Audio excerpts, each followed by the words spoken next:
श्री कृष्ण ने संपूर्ण जगत के हित के लिए गोकुल वृंदावन को ही नहीं छोड़ा, बल्कि उन्होंने अपनी सबसे प्रिय बांसुरी और उससे भी प्रिय राधा को भी छोड़ दिया, क्योंकि उन्हें अधर्म के साम्राज्य को ध्वस्त करना था।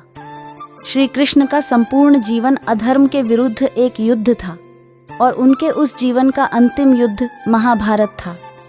भीष्म ने युद्ध के कुछ नियम बनाए थे।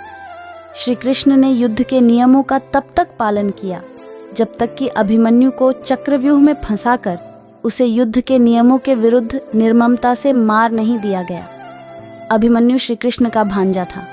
श्री कृष्ण ने तभी तय कर लिया था कि अब युद्ध में किसी भी प्रकार के नियमों को नहीं मानना है। इससे यह सिद्ध हुआ कि कोई भी वचन, संधि या समझौता अटल नहीं होता। यदि उससे राष्ट्र का, धर्म का, सत्य का अहित हो रहा हो तो उसे तोड़ देना ही चाहिए।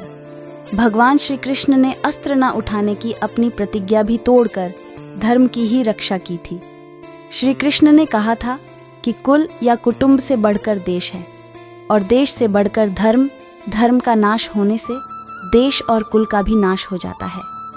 जब कुरुक्षेत्र में धर्म युद्ध प्रारंभ हुआ तो युधिष्ठिर दोनों सेनाओं के बीच में खड़े होकर कहते हैं कि मैं जहाँ खड़ा हूँ उसके नीचे एक ऐसी रेखा है जो धर्म और अधर्म को बांटती है।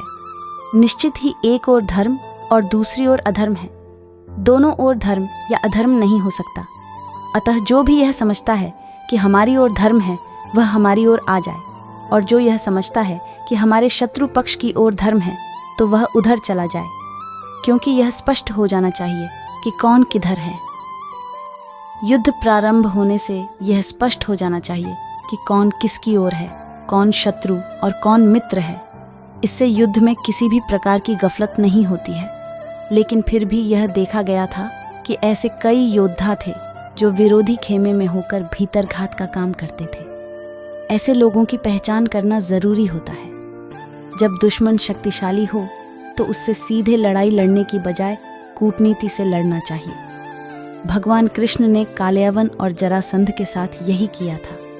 उन्होंने कालयवन को मुचुकुंद के हाथों मरवा दिया था तो जरासंध को भीम के हाथों।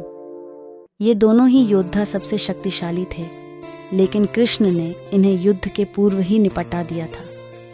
दरअसल सीधे रास्ते से सब पाना आसान नहीं होता, खासतौर पर तब जब आपके विरोधियों का पल्लड़ा भारी हो। ऐसे में कूटनीति का रास्ता अपनाएं।